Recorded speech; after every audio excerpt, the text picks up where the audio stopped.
Donc, on est parti.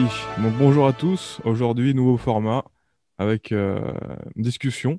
Donc, avec un invité, Julien, euh, pour lequel je vous laisse vous présenter ce sur quoi il va nous parler. À toi, Julien. Bonjour à tous, merci Bertrand. Donc, on a ce petit podcast, on a ce petit rendez-vous pour évoquer une thématique, les sciences humaines et le big data avec l'intelligence artificielle, en lien avec le dernier live de Bertrand que je conseille vivement. J'ai proposé à Bertrand d'évoquer un petit peu ces thématiques-là, comme on est un petit peu des passionnés dans les sciences humaines, ça se sait pour Bertrand. Dans mon cadre de mon mémoire, qui est en lien avec tout ce qui est le développement web, l'architecture et le big data, j'ai proposé à Bertrand, il a accepté voilà, c'est un immense honneur, donc je le remercie. Pas de souci.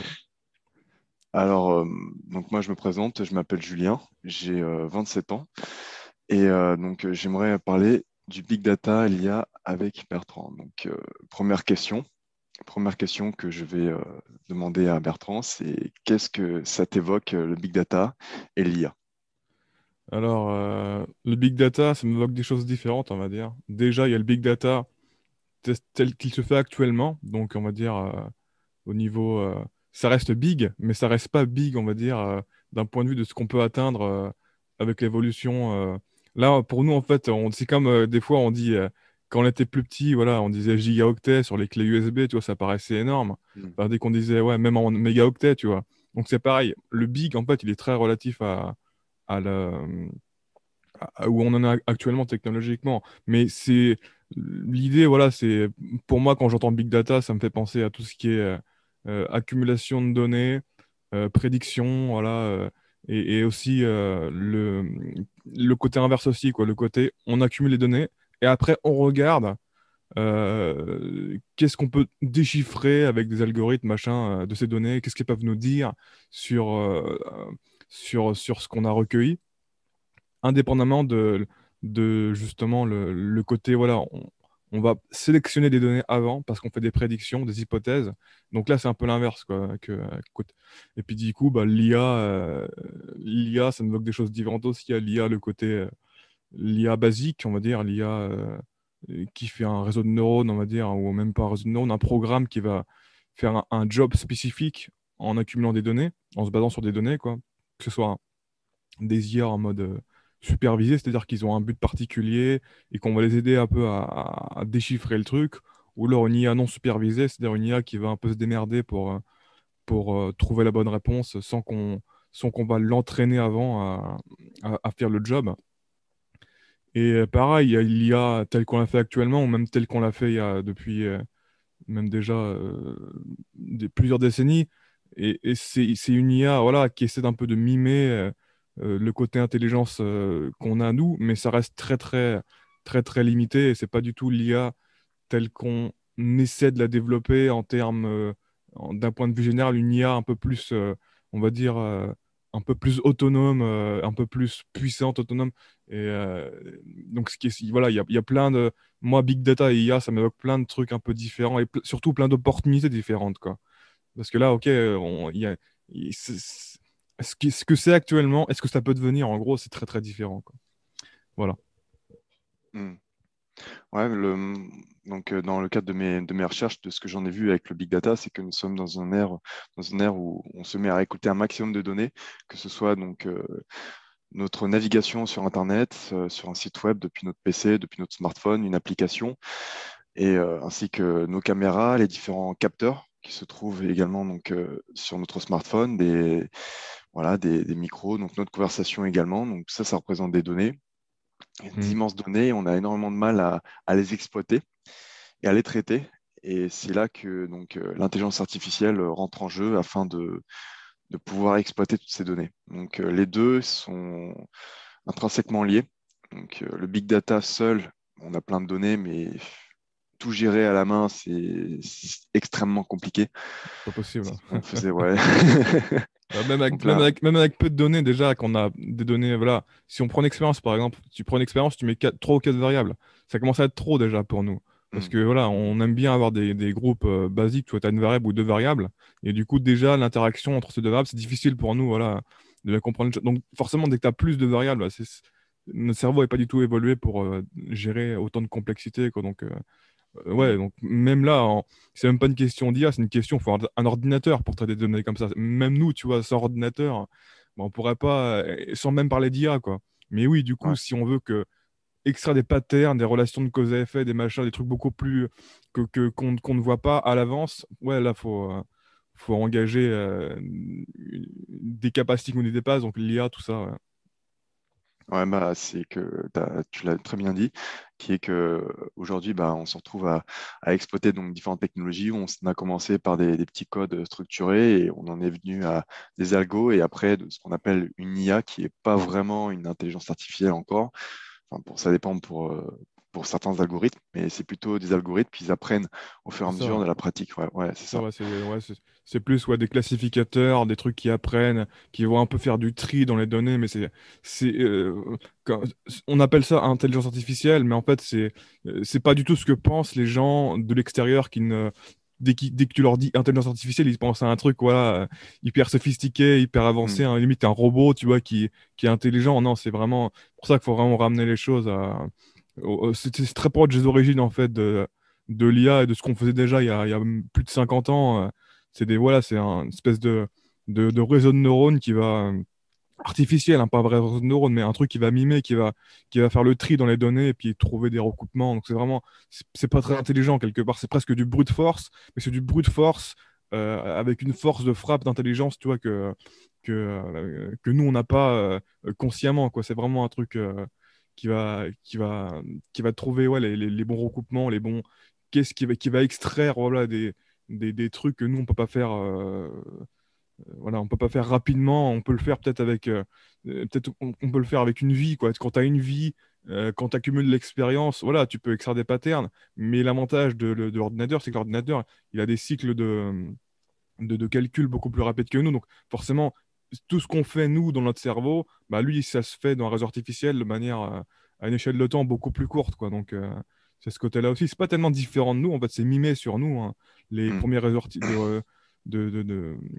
les réseaux de neurones artificiels au début, c'était des trucs qui sont basés un peu sur la biologie, mais du coup, vu que c'est la biologie dans l'ordinateur et que l'ordinateur n'est pas limité en termes d'énergie, en termes de vitesse de calcul au cerveau, bah forcément, euh, voilà, la puissance est décuplée, quoi. Ouais. Et donc, dans le cadre de mon mémoire, j'ai voulu aussi te poser d'autres questions. Tout en, bien sûr, tout est libre. On peut divaguer, il n'y a vraiment pas de souci. C'est au contraire essayer d'avoir un maximum de plus-value sur cette thématique. Tu as été avant orienté dans l'informatique, si je peux me permettre. Donc, tu as été développeur. Oui. Et donc, ma petite question, c'est aussi, est-ce que tu as un petit peu touché à ça en tant que développeur avant de t'orienter à ta plus grande profession, si je puis dire, rectifie-moi, il y a pas de souci là-dessus, qui est que docteur en sciences cognitives. On va en revenir après, ça sera très intéressant aussi. Du coup, moi, quand j'étais ouais, développeur, pas trop, franchement, bah, limite, ouais, sur tout ce qui est base de données, trucs comme ça, j'ai eu un peu de traitement de la complexité, mais c'est très différent. C'est pas du big data, quoi. J'étais pas encore. Ouais. Moi, je me suis arrêté, on va dire, sérieusement, à faire du développement sérieux. C'était vers année 2000, 2011, 2012, vers là. Donc, c'était pas encore l'avènement, on va dire, du big data, surtout dans les entreprises. Je pense que c'est venu un peu après. Et en tout cas, non, j'ai pas trop touché. Après, j'ai touché à la complexité, forcément. Traitement de la complexité, comment gérer. Mais c'est pas vraiment du big data pour moi. C'est pas encore. Hmm. C'est un peu les questions préliminaires du big data, quoi. Comment on fait pour, pour traiter plein de données, mais c'était encore abordable, quoi. C'était plus le rôle de l'informatique, quoi, de gérer les données. Avant, on n'appelait pas ça le big data, mais c'était déjà, voilà, euh, pourquoi on a inventé les ordinateurs, c'est pour ça, pour éviter, voilà, comment gérer autant de données. Mais c'est vraiment pas les mêmes, c'est pas la même question. C'est plus le data que la big data, quoi, pour moi Ouais. encore. Après, voilà, donc je sais pas si la question était sur l'impact que ça a eu après, quand j'étais chercheur en sciences cognitives, ou si c'est Mhm. pour après, mais en tout cas, de ce point de vue-là, là, c'était plus d'actualité, là. Parce que dans les expériences, tu vois, en, en sciences cognitives ou même en général. En général, c'est l'approche, justement, on va récolter des données spécifiques sur un truc et on va partir d'abord avec des hypothèses, quoi. Donc, on va faire des hypothèses et ces hypothèses, à partir de là, on va essayer de déduire quelque chose des données qu'on va prendre. Et déjà, quand j'étais en sciences cognitives, déjà on voyait l'émergence un peu d'un paradigme opposé qui était basé justement sur les big data, sur le fait que finalement bah, les big data font qu'on va un peu changer d'approche, quoi.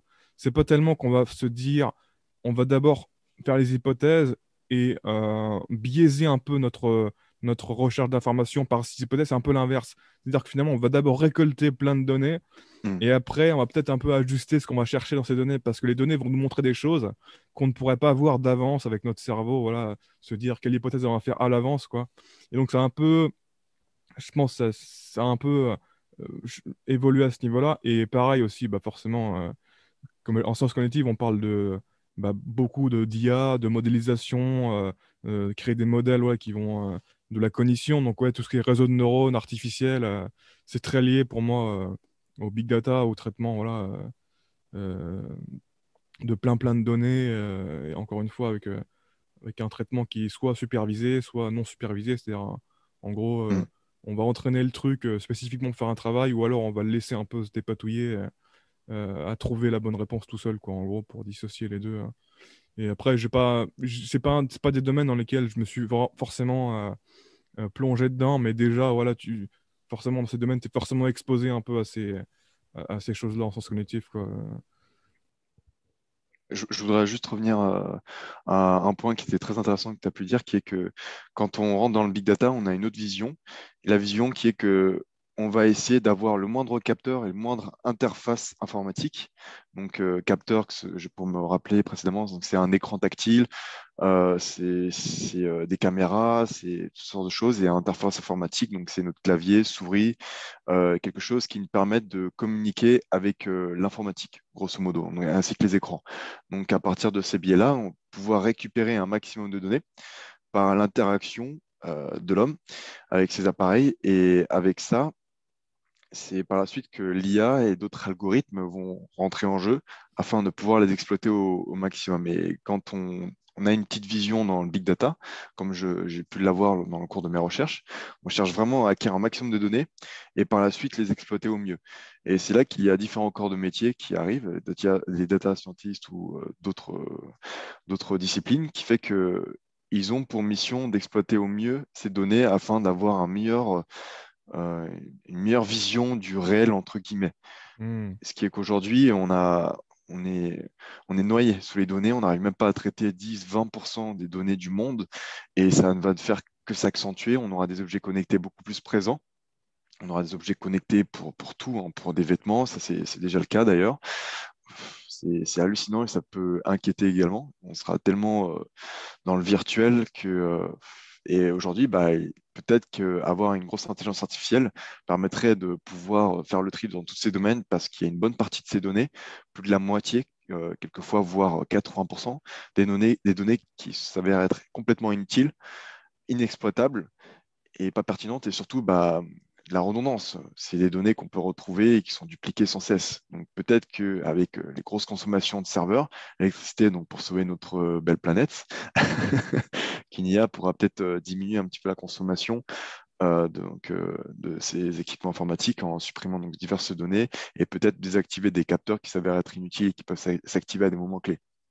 Il y a Oui, plein de choses oui, comme ça qui ouais, peuvent être ouais. intéressantes là-dessus. Donc ouais, franchement, on ne sait pas ce que l'avenir nous réserve, mais on va en parler juste après, donc restez avec nous. Je suis un bon podcasteur là, c'est bon. Mais c'est vrai que ça me fait penser en fait que quelque part en fait ce qu'on essaie de faire avec le big data c'est un peu l'inverse de ce que notre cerveau fait. Notre cerveau ce qu'il veut faire c'est réduire la complexité quoi. Il veut créer un monde simple à partir d'une réalité complexe quoi. La Hmm. réalité elle est hyper complexe et notre cerveau ce qu'il veut faire c'est simplifier les choses le plus possible à tous les niveaux quoi. Je veux dire par exemple le sujet que j'ai travaillé quand j'étais en thèse c'était le traitement de la continuité. C'est-à-dire que même si on part du principe que la perception est simplifiée, même partir de là, en fait, on va quand même simplifier la vie et pas la traiter comme un tout. On va pas se dire, OK, ma vie c'est un tout et du coup je la traite comme un tout. Non, on a des épisodes dans notre vie, épisodes qui sont connectés entre eux selon des continuités, mais du coup, chaque continuité est un peu cloisonnée les unes des autres, quoi. Pourquoi? Parce que du coup, Mm. ça permet à notre cerveau de se retrouver un peu dans tout ce bordel, quoi, de complexité, et de, malgré ses capacités un peu limitées, bah, d'arriver à traiter la complexité par distribution. Alors que là, c'est un peu l'inverse, on veut faire l'inverse, on veut essayer un peu de décompresser au maximum toutes les données, mais forcément, nous, on peut pas traiter ça, quoi. Donc ouais, donc les seules solutions qu'on a pour traiter ça, c'est de créer une intelligence qui nous dépasse forcément et qui va pouvoir, elle, traiter ça un peu naturellement, on va dire, à son niveau normal de capacité, quoi. Alors que nous, on pourra jamais, quoi. C'est pas possible, quoi. Même parce que souvent, en fait, on se rend pas compte, mais même quelqu'un qui a un QI voilà, énorme pour un être humain, ça reste pas grand-chose, on va dire, de différence par rapport à la norme, quoi. Donc Mm. même les grands esprits humains ne peuvent pas gérer autant de complexité, quoi. C'est pas une question, c'est vraiment hors de notre ordre de grandeur, quoi. Donc on a Mm. vraiment besoin, ouais, une des raisons, voilà, quasiment tous les problèmes, c'est pas que ce problème, mais tous les problèmes qu'on a et qui nous dépassent en termes de capacité, c'est ça en fait que l'IA va nous permettre un peu de résoudre. Et on voit bien, de toute façon, même des problèmes en termes de compréhension de la complexité du cerveau, parce que le cerveau, c'est pareil, le cerveau, on a plein de données sur le cerveau, mais on ne sait pas comprendre, voilà, comment le cerveau fonctionne à un niveau vraiment précis, pourquoi les maladies, toutes les démences, Alzheimer, tout ça, ça résiste fortement à la recherche, alors qu'il y a beaucoup, beaucoup, beaucoup de financement sur ces domaines-là, bah, ça résiste parce qu'on a du mal à comprendre ça, quoi. Donc, l'IA, c'est un peu une porte de sortie aussi à ce niveau-là, c'est de comprendre un peu tous ces trucs, toute la complexité des interactions de machin dans notre corps qui se passe et qui explique en fait qu'on n'arrive pas encore à comprendre là quelle levier on a. Et l'IA, justement, ce serait un peu une porte de sortie pour ça aussi, mais pas que. Encore une fois, l'environnement, tout ça, tous les trucs auxquels on est un peu confronté à des murs en termes de traitement de problèmes qui sont importants et que ça fait longtemps qu'on s'intéresse à ces problèmes, donc on n'a pas les capacités humaines de les traiter. Bah là, l'IA, c'est un peu la version un peu, ok, c'est la version intelligente. On va se dire, ok, plutôt que de s'attaquer directement au problème, on va d'abord créer un truc qui peut lui s'attaquer à ces problèmes de manière plus Mm. efficace, quoi. Donc c'est plus simple quelque part, même si c'est hyper complexe hein, de créer une IA avancée, mais c'est plus simple de créer une IA avancée qui, elle, va s'attaquer à ces problèmes que directement s'attaquer aux problèmes voilà, qui sont où là, peu importe le temps qu'on passe, on n'avancera à rien, quoi. Alors que, Ouais. alors que l'IA, c'est différent. Plus on investit dans l'IA, plus on va avancer en IA et indirectement, on va avancer dans la résolution des problèmes que l'IA future on investit en fait dans la résolution du futur. On n'investit pas directement dans les problèmes qu'on n'arrive pas à régler, quoi. C'est beaucoup plus intelligent, quoi, de miser là-dessus, quoi. C'est un pari beaucoup plus raisonné parce que nos capacités, voilà, c'est un peu les limites du développement personnel. Le développement personnel, c'est très bien, mais on va pas pouvoir changer complètement notre perception radicalement, quoi. Ne serait-ce qu'un éveil spirituel, par exemple, c'est un truc qui va changer ta perception, mais ça reste, voilà, tu vas pas non plus radicalement changer ta perception. Voilà, c'est tous les biais qu'on a, les biais, voilà, on peut en avoir conscience, mais on pourra pas les enlever, quoi. On pourra pas, parce que si on les enlève, ça veut dire qu'on n'est plus humain, quoi. Voilà. Donc, accepter tout ça, accepter qu'on peut pas, voilà, qu'on peut pas dépasser cette limite-là, c'est ça aussi, c'est l'intelligence quelque part qu'on a, c'est de dire, ok, on a des limites, on peut pas les dépasser, alors on va créer quelque chose qui va les dépasser, mais pas nous les dépasser, quoi. Mm. Et bah, l'IA, pour moi, c'est un peu ça, c'est de l'humilité quelque part. C'est te dire, ok, voilà, c'est accepter qu'en tant qu'humain, voilà, on a besoin d'autre chose que notre intelligence pour résoudre des problèmes voilà, que tout seul, on ne peut pas, quoi.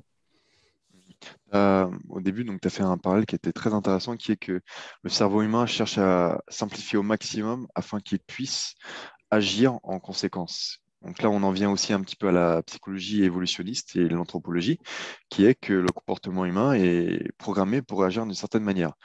Mm. Donc, lorsqu'on entendait un bruit, il y a 1 million d'années, d'ailleurs aujourd'hui, c'est toujours le même cas, nos ancêtres ou nous aujourd'hui, on se mettait à surréagir, on entendait un bruit, ça signifiait en général donc danger. Aujourd'hui, dans la complexité de notre société, eh bien, le sentiment de danger, c'est un mandri, mais toujours présent. À même échelle qu'aux phobies des araignées et des serpents, on a toujours peur. Les couleurs vives, on a toujours peur. Et donc, Aujourd'hui, ben, on se rassure un petit peu parce qu'il y a la société. La société, on est sur le trottoir, on entend un bruit très peu probable qu'on se fasse renverser par une voiture ou qu'on voit surgir un lion. Donc ça, on est un petit peu tranquille là-dessus. Et peut-être que l'IA se met sans cesse à complexifier ça, à récupérer un maximum de données afin de pouvoir traiter donc, des solutions, des raisonnements bah, plus complexes. Tu as fait aussi un beau petit parallèle aussi qui est que euh, ça sert à rien d'investir, entre guillemets, bien sûr. La majeure partie de nos efforts qui sont fournis vers les études du cerveau sont un petit peu, voilà, un petit peu dépensés pour rien parce qu'on pourrait avoir des résultats beaucoup plus intéressants en investissant cette énergie-là C'est ça. à effectuer des recherches sur l'IA. C'est que peut-être qu'on a fait la majeure partie des découvertes qu'on pouvait faire avec la technologie que nous avons, les découvertes qu'on a pu faire sur le cerveau, et que donc l'autre palier de technologie, l'autre niveau de technologie que l'on peut atteindre, ça serait avec l'IA qui nous permettrait de mieux comprendre aussi le cerveau. Et là aussi que tu as pu évoquer, qui était qu'il y avait une différence d'intelligence forcément avec l'IA et le cerveau humain. Dans le cadre du cerveau humain, eh bien, ça serait plutôt une intelligence d'une perception globale avec rectifie-moi, je ne suis pas expert là-dessus, ça c'est plutôt ton domaine. Ce serait plutôt qu'on serait en mesure de pouvoir traiter un maximum d'informations, mais plutôt dans le ressenti, dans l'inconscient, et que l'IA, elle arriverait à placer toutes ces informations-là dans des données précises et savoir les développer et interagir efficacement avec eux. Alors que nous, bah, on a une émotion vive à nos 14 ans, et c'est peut-être que 10, 20 ans plus tard, on en comprend une réelle signification et on a su donc, la retrouver dans d'autres situations et pouvoir s'adapter pour notre survie, pour notre préservation de soi. Alors que l'IA, elle aurait déjà su traiter donc, cette expérience, non pas par la même personne, par les mêmes données de la même personne, mais par d'autres personnes auxquelles elle a pu récolter des données, et elle aurait su réagir au tac au tac et transmettre donc, cette expérience-là, ce savoir-là qu'elle a su traiter et accumuler auprès des différentes données, qu'elle aura su traiter et le transmettre auprès d'autres personnes, bon, pas d'autres personnes, d'autres êtres vivants, pour le principe pas d'autres IA, afin que cela puisse être intéressant et rentable. Je ne sais pas ce que tu en penses. Ouais, bah, on en revient un peu à toutes les limites un peu qu'on a nous et que l'IA n'a pas et qui Hmm, font que bah, même en fait notre compréhension de l'IA, pour nous en fait on peut même pas la comprendre en fait parce que voilà, c'est pareil, on en revient à l'acceptation des limites. Ok, il y a des problèmes qu'on peut pas résoudre, mais du coup il y a des choses qu'on peut pas comprendre aussi quoi. Donc typiquement l'IA, sa façon de résoudre les problèmes, on peut pas vraiment comprendre. On peut un peu imaginer voilà quelles limites elle n'aura pas, mais finalement en fait on reste dans l'imagination humaine quoi de ce que va être l'IA. Donc c'est un peu comme essayer de comprendre objectivement ce qu'est la réalité, alors qu'on le fait d'une subjectivité, quoi. On peut le faire, mais en même temps, ça reste assez très très limité, plus limité qu'on ne le pense. Et ouais, l'intelligence aussi, l'IA est pas forcément du tout même émotionnelle, et pas du tout forcément consciente d'un point de vue humain, quoi. Ok, hmm, elle est consciente dans le sens où elle représente le monde et elle va essayer un peu de trouver des patterns, tout ça. Donc déjà ça, pour moi, c'est une forme de conscience. C'est-à-dire de prendre un peu de hauteur sur toutes les données qu'elle va accumuler, quoi. Elle va pas rester sur un niveau d'analyse linéaire, quoi. Elle va pas rester, ok, j'ai plein de données et je reste sur les données en mode brut, quoi. Non. Elle va essayer de trouver un peu des recoupements entre les données. Et rien que ça, pour moi, c'est le début pas de la conscience, mais de la métacognition, quoi. C'est-à-dire de représenter un peu les choses d'un point de vue avec de la hauteur, quoi. Pas juste rester sur un niveau d'analyse basique. Et rien que ça, c'est un peu ce qu'on fait aussi nous, mais nous, on n'a pas le choix C'est plus difficile pour nous, en fait, de pas prendre de hauteur. On prend de la hauteur naturellement, quoi. Dans le sens où, je sais hmm. pas, quand tu vois, euh, quand tu vois une scène, ou quand tu perçois quelque chose, directement tu interprètes les choses d'un point de vue pertinence, quoi. Donc tu vas directement prendre les informations qui sont pertinentes pour toi. Donc déjà, tu fais un gros filtrage et tu n'as pas la possibilité de ne pas filtrer, en fait.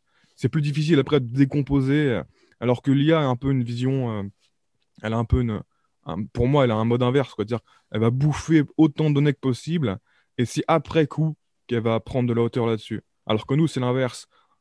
pour des raisons d'économie, on prend de la hauteur directement, quoi. Donc, d'où les biais de confirmation, les biais de sélection, tout ça. C'est des biais qui Mm. dépendent pas, en fait. C'est pas qu'on prend les données et après on est biaisé dans ce qu'on prend. Non, c'est de base, dans la prise d'informations qu'on a, on collecte que les informations qui sont, qu'on va prédire, en fait, qui vont être utiles. Donc, on filtre de base, dans notre perception du réel. Même nos capteurs, nos yeux, nos oreilles, tout ça, ils filtrent déjà un peu les trucs qui nous servent à rien parce que les choses qu'on ne perçoit pas, c'est des choses de base qui nous servent à rien, quoi. Donc, même au niveau sensoriel, on est comme ça, alors que l'IA est beaucoup moins biaisée à ce niveau-là. Et aussi, voilà, encore une fois, au niveau des émotions, il n'y a pas d'émotion dans l'IA. C'est pas en mode, voilà, c'est pas un truc de science-fiction hollywoodien où l'IA est consciente, elle a des émotions et elle peut se rebeller, tout ça, quoi. Non, c'est vraiment très, très différent, quoi. C'est de l'intelligence en mode. D'où la définition de l'intelligence, c'est difficile à placer. Et là, ça les met d'autant plus en évidence au niveau de l'IA, quoi. L'IA, c'est vraiment un truc brut, un truc en mode raisonnement. Attends, je vais descendre le son là. En mode raisonnement. Sans émotion, tout simplement. Attends, 2 minutes, j'ai un truc que je vais enlever le Pas de son souci. comme ça. En attendant, pour citer brièvement Elon Musk, du moins Ouais. partiellement, le citer partiellement. Donc, si l'IA a un objectif et que l'homme s'avère être au milieu, elle l'éliminerait, elle le mettrait de côté très aisément, sans émotion, sans haine, hostilité, agressivité ou autre. Et sans quoi ça peut être un petit peu dangereux, mais pour vous rassurer, ce ne sera pas Après, avant 20-30 ans. ça, c'est à nuancer quand même. C'est à nuancer Exactement. parce que tu vois encore, faut expliquer aux gens, tu vois, parce que même quand tu expliques comme ça, souvent, elle part du principe que l'IA va forcément détruire l'humanité. Quelque part, tu vois, même si elle le fera sans émotion, alors que pas forcément, ça dépend comment on va la programmer. Mais oui, c'est ça le problème, c'est que Exactement. l'IA est tellement en fait brute et tellement dans des raisonnements qui nous dépassent complètement que du coup, en fait, si on n'explique pas qu'il faut nous préserver, nous, bah elle aura pas de raison de le faire, quoi. C'est ça le truc, Hmm. quoi. Vu qu'elle va pas raisonner en termes d'émotion, qu'elle aura même pas de conscience, en fait, qu'on existe. Ça aussi, quoi. Nous, on a une conscience qu'on existe. Alors C'est que pourquoi l'IA, certaines théories évoquaient d'implémenter entre guillemets des émotions entre guillemets des émotions à l'IA pour qu'elle puisse éviter de causer de gros dommages à la planète, à nous, ainsi qu'à l'écosystème en règle générale. On a pas mal parlé en fait du big data et l'intelligence artificielle sans que l'on puisse placer vraiment le chiffre. Donc il y a une série d'études qui a été réalisée en 2015 et 2012 qui ont conclu qu'une entreprise qui utilise le big data est 5 fois plus susceptible de prendre une décision plus rapidement que leurs concurrents, 3 fois plus susceptible de mettre en place les actions prévues dans leur entreprise, donc Mhm. afin d'optimiser un peu toute leur logistique, leur rentabilité, donc leur gestion, et 2 fois plus susceptible de prendre la bonne décision grâce à l'analyse de données. Donc en termes de chiffres, ce que j'évoque aussi un petit peu dans mon mémoire, qui est que il y a eu des entreprises qui sont mortes parce qu'ils n'ont pas sauté sur Internet. Et là, le big data, c'est encore plus impressionnant, c'est encore plus puissant. Mhm. Si on ne saute pas, que l'on soit une toute petite entreprise ou une grosse entreprise, si on ne saute pas le pas du big data et de l'intelligence artificielle, on se fera détruire complètement. Donc j'en avais parlé également à un ami il y a peu, qui est qu'il y a des personnes qui sont un petit peu réfractaires sur la nouveauté, agriculteurs, ils sont restés avec leurs chevaux de trait et ils n'ont pas passé la phase du tracteur et ils se sont retrouvés voilà, dans une phase compliquée. Donc, il faut savoir tout exploiter entre guillemets avec sagesse et éthique. Et justement, en parlant d'éthique, il y a une petite question qui est aussi en lien avec ton précédent live qui est tourné aussi encore, qui était sur le sujet de l'intelligence artificielle. Donc, en ayant bien épluché le sujet, donc autour de l'éthique et de son utilisation pour l'IA, euh, donc on avait parlé aussi également des conséquences de l'IA lorsqu'elle se mettrait à les dépasser. Donc, on avait parlé aussi que l'IA, en fonction de sa manière, dont elle serait programmée, elle pourrait être un danger pour l'homme, pour notre planète, mais également la sauver par la complexité de notre société. Comme on a pu le dire, bah, nos réflexes, notre manière de penser, la raison, enfin, comment est-ce qu'on a pu être créé, donc notre programmation génétique et comportementale, elle s'est faite sur des millions d'années, on n'a pas eu le temps de s'adapter aujourd'hui. Même pour lire et écrire, il nous faut énormément de temps pour apprendre, pour réussir à se mettre à lire et écrire. nous ne sommes pas programmés encore pour réussir à le faire facilement. Pour Mhm. bouger, c'est facile. Pour manger, instinctivement, on y arrive. À respirer, pareil. Ça, c'est assez basique. Et en soi, donc, comment est-ce que tu verrais l'avenir, entre guillemets? Attention, le prophète Bertrand va s'exprimer. L'avenir, bah, pour moi, en fait, je pense pas que ça va tellement changer dans les années qui vont arriver. Mais encore une fois, pour moi, c'est vraiment, il y aura à un moment donné une masse critique au niveau de la technologie, au niveau de l'IA. Et là, ça va basculer, mais vraiment d'un coup, quoi. Moi, je vois pas trop. Je vois un peu une poursuite dans la continuité de ce qu'il y a actuellement pour encore assez longtemps. Et au bout d'un moment, c'est quand ça va exploser, là, ça va vraiment avoir des changements assez radicaux. Mais pour moi, on a encore. Bah, après, ça reste court, hein. Pour moi, on a encore peut-être quelques décennies encore un peu en mode comme on a actuellement. C'est-à-dire, on reste dans le même paradigme, mais le paradigme est poussé beaucoup plus, est beaucoup plus optimisé, on va dire. Optimisation de paradigme. Donc, on reste dans ce qu'on a, mais on arrive beaucoup mieux à tirer parti de ce qu'on a et avec moins, en mode meilleures ressources, c'est plus efficace en gros, quoi. Plus de Hmm. puissance, plus efficace, mais je pense pas qu'il y aura une révolution dans les décennies à venir. Par contre, au niveau de la recherche, au niveau des technologies qui vont arriver, pas en termes d'exploitation, pardon, mais en termes de ce qui prépare les paradigmes d'après. Là, ouais, là, dès qu'on aura une IA, encore une fois, qui est capable de s'améliorer, etc., bah là, c'est bon, les limites vont tellement nous dépasser que bah, on pourra même pas prédire. En fait, pour moi, on n'aura même pas le temps en 2 décennies, on va dire, si admettons que ça prend 2 décennies, de prédire le truc de ça, parce que ça va tellement, voilà, c'est tellement hors de nos compétences que c'est comme, encore une fois, quand on s'attaque à l'Alzheimer ou des démences, ça, bah, c'est pas une question de mettre des ressources, en fait, d'investissement dedans, c'est qu'on n'a pas les capacités, même si on nous donne, c'est pas question de donner 100 ans, 200 ans, 1000 ans, 10 000 ans, c'est qu'on n'a pas voilà, c'est comme je sais pas, d'essayer de faire apprendre l'arithmétique à une vache, tu vois. C'est pareil. Peu importe que tu lui donnes 1000 ans ou 2000 ans ou j'en sais rien, ça ne servira à rien. C'est pas possible, quoi. Et donc, c'est un peu le problème que j'ai avec le côté un peu de mettre de l'émotion dans une IA ou alors d'essayer de créer. C'est des challenges nobles, en fait, d'arriver à trouver un développement éthique de l'IA. Mais le problème, c'est que ça me paraît un peu vain au niveau de ce qu'on veut faire, quoi. On veut créer quelque part une forme de Dieu, on va dire, mais limité. Et ça n'a pas de sens, quoi. Tu- soit t'as l'un, soit t'as l'autre, mais intuitivement, ça me semble assez biaisé. Après, on le fait encore une fois, et très peu de personnes le considèrent, hein, parce que beaucoup, ils sont dans l'optique, voilà, arriver le plus vite possible à l'IA hyper puissante, c'est pas le but d'y arriver avec le plus de sécurité possible, hein. C'est vraiment que des personnes très, très concernées qui font ça, quoi, qui se disent, OK, le but, c'est pas d'aller le plus vite possible, c'est vraiment d'avoir le plus de sécurité possible pour s'assurer de pas foutre tout en l'air et que la transition, on va dire, entre l'IA hyper puissante et l'IA super intelligente et la vie humaine se fasse un peu en mode, pas en mode crise existentielle, mais en mode, on leur a un peu, comment on dit, fluidifié, quoi. On aura fait en sorte de. Parce que c'est ça le problème, quoi. C'est que si on n'y pense pas bien maintenant, on n'aura pas le temps de le faire après coup, quand elle sera déjà en place et que les choses seront un peu hors de contrôle, quoi. Parce que là on est encore en contrôle des IA, dans le sens où elles sont pas autonomes complètement. C'est nous, en gros, on est encore en mode top-down. On est encore en train de leur dire quoi faire, et vu qu'elles sont pas intelligentes quelque part. Elles sont intelligentes, mais elles font une tâche spécifique. Voilà, donc c'est vraiment un peu des esclaves, entre guillemets, pas dans le terme, c'est pas le bon terme. C'est plus, c'est des outils. Voilà, c'est des outils qu'on utilise pour faire des choses, mais c'est pas des intelligences qui sont autonomes et qui vont se développer dans leur propre direction.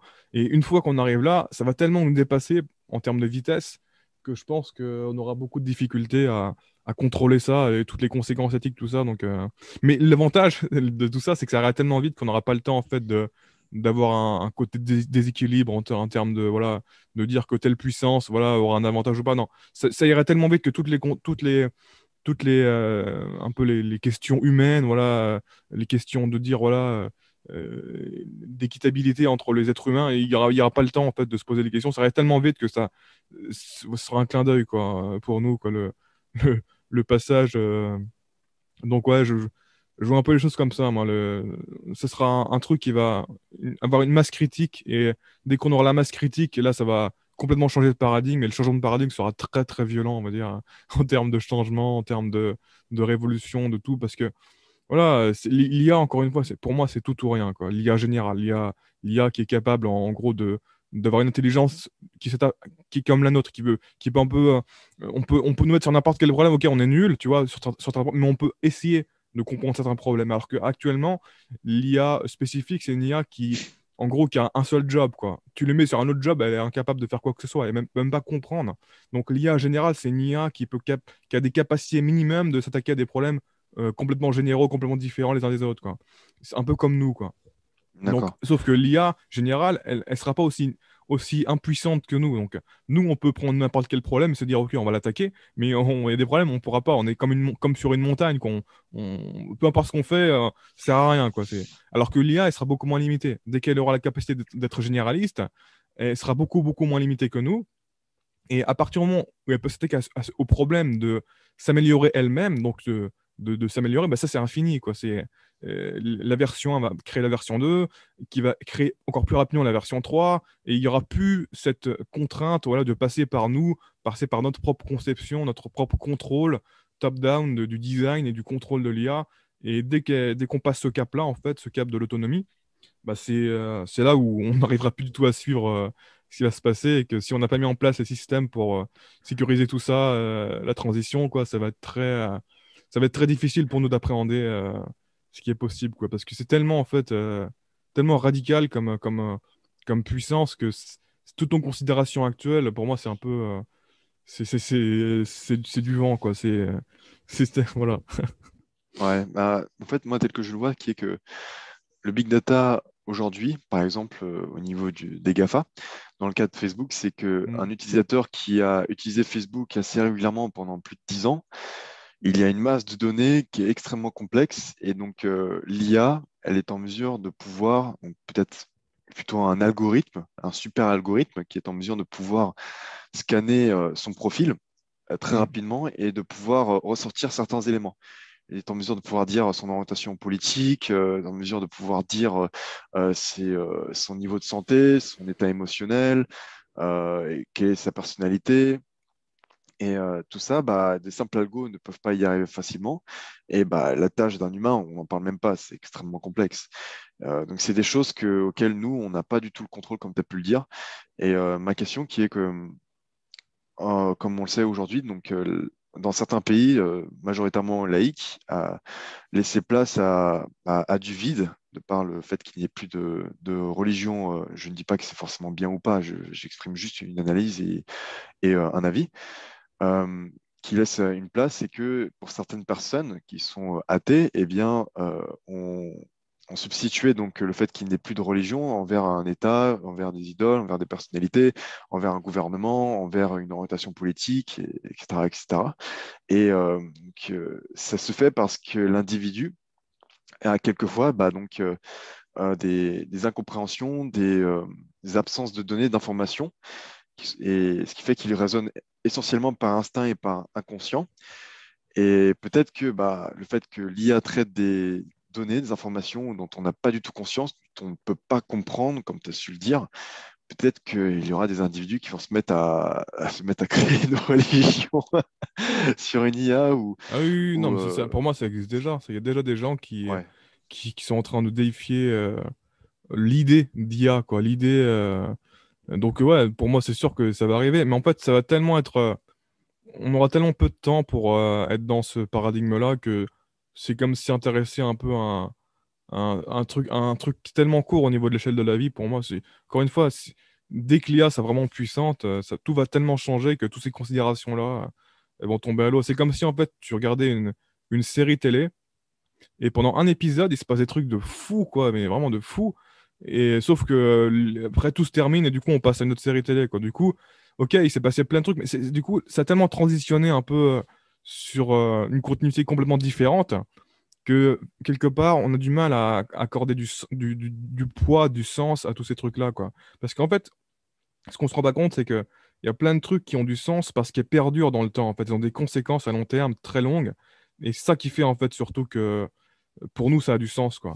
Alors que un truc comme ça, tu vois, où pour moi, ça sera tellement transitoire, mais vraiment court, quoi, que ouais, du coup, c'est intéressant. Mais bon, voilà, pour moi, le paradigme humain, voilà, limité, voilà, dès qu'on aura une IA vraiment, vraiment très développée qui peut s'attaquer à des problèmes qui nous dépassent, bah, ce paradigme humain va disparaître, quoi. Donc, il y a des gens, voilà, qui disent que l'évolution, en fait, en gros, c'est nous, on va fusionner un peu avec l'intelligence artificielle. Moi, je crois, c'est pas tellement que je crois à ça d'une manière naïve, mais c'est que je crois, oui, que le développement, en fait, de la technologie d'IA, quand elle sera bien, bien développée, va faire disparaître l'humain et l'humain va fusionner. Voilà, il y aura c'est pas, pas tellement une fusion, mais c'est plus une absorption de l'un par l'autre et du coup, le sens qui était avant, voilà. Voilà. Si on prend un homme de Cro-Magnon, voilà, au bout d'un moment, on peut relater, on peut avoir du rapport avec ce. Mais ça reste limité, quoi. Et si on prend, je sais pas, un ancêtre, je sais pas, un truc qui était sous-marin, qui était sous l'eau, ou une sorte qu'une cellule, bah, c'est plus difficile, là, de relater avec une cellule, quoi. Si un organisme, Mm. c'est nos ancêtres, tout ça, on vient de là, etc. Mais c'est tellement lointain que c'est difficile d'avoir du rapport, en fait.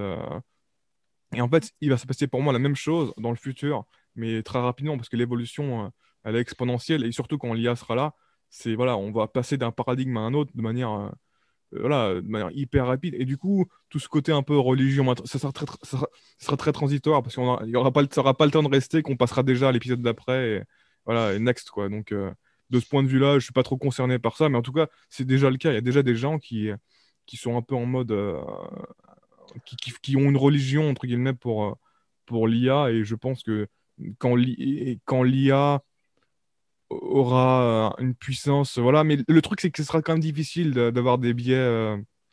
Parce qu'encore une fois, quand on imagine un dieu, c'est on imagine un dieu qui a des pouvoirs quasiment surhumains. Mais surhumain, ça reste humain. C'est juste humain en mode plus développé, quoi. Mm. Alors que Mm. l'IA aura des pouvoirs euh, qui transcendent l'humain, quoi. C'est vraiment des trucs qu'on n'arrive pas à comprendre. Et donc, je pense pas qu'il y aura trop de gens qui vont prendre un peu, si on prend le modèle de Spiral Dynamics, qui seront en mode violet ou en mode bleu, quoi. Ouais. Ils vont déifier l'IA, mais pas d'un point de vue primitif, quoi, entre guillemets, quoi. C'est-à-dire qu'ils vont un peu, ça va devenir le nouveau sacré, mais sans prendre ça pour un dieu voilà, qui est conscient ou je sais pas quoi, ou qui a des intentions. Non, parce que le comportement de l'IA va tellement en fait être incompréhensible pour ces personnes-là qu'elles ne pourront pas le socle de leur esprit ne va pas pour être comblé par l'IA, quoi. En fait, pour un esprit entre guillemets violet et bleu, ils ont un socle en fait conceptuel pour accueillir des images de Dieu, des concepts de Dieu, mais l'IA ne rentre pas dans ce socle-là en fait. Donc je pense pas qu'il y aura trop de soucis à ce niveau, quoi. Et Encore une fois, ce sera oui, tellement temporaire que finalement, ouais.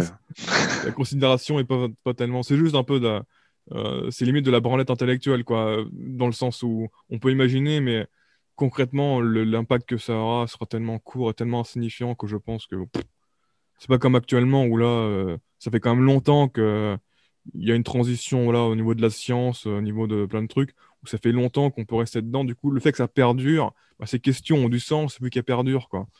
Mais encore une fois, tout va tellement changer rapidement, je pense, quand ça va commencer à changer, que je suis pas sûr que voilà, ça reste très longtemps dans, dans, dans le terrain de jeu des questions Ouais, existentielles. bah déjà, on n'a même pas su encore s'adapter donc, au changement, donc paradigme de la nouvelle technologie. On arrive avec Internet, on est plus ou moins habitué de par notre pratique et notre répétition.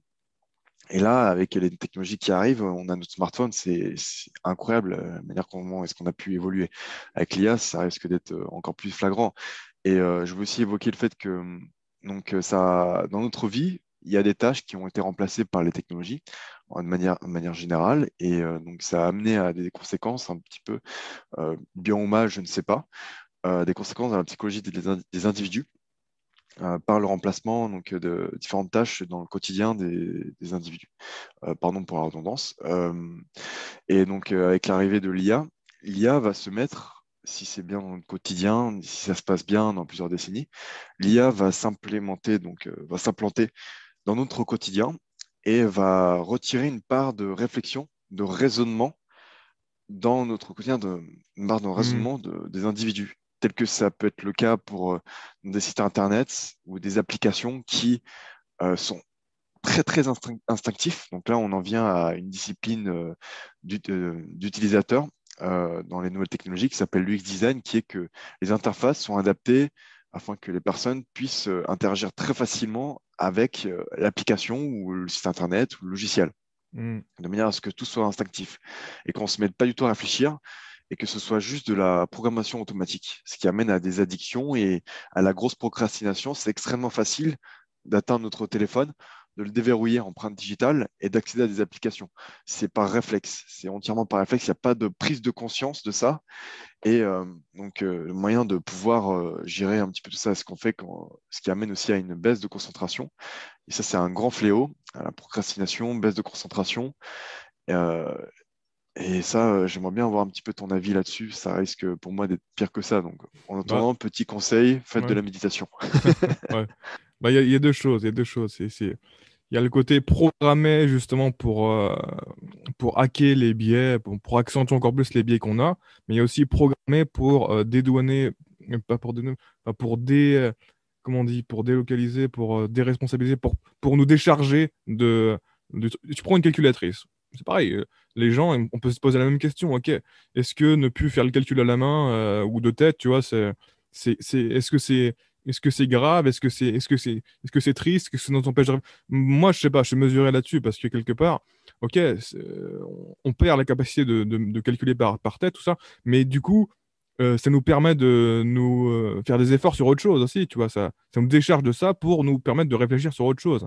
Alors que si on avait à réfléchir sur des trucs, tu vois, qu'on pourrait se décharger, ben, ça nous prendrait plein de temps, plein de ressources, ce qui fait qu'on pourrait pas réfléchir quelque part, tu vois. Il y a ce côté-là aussi. C'est tu vois, on peut voir les choses de deux côtés, quoi. On peut voir que quelqu'un une IA qui réfléchit à notre place, du coup, on va plus réfléchir, ou alors l'inverse, elle réfléchit sur des trucs qu'on n'a pas envie de réfléchir, et du coup, on va réfléchir à d'autres choses.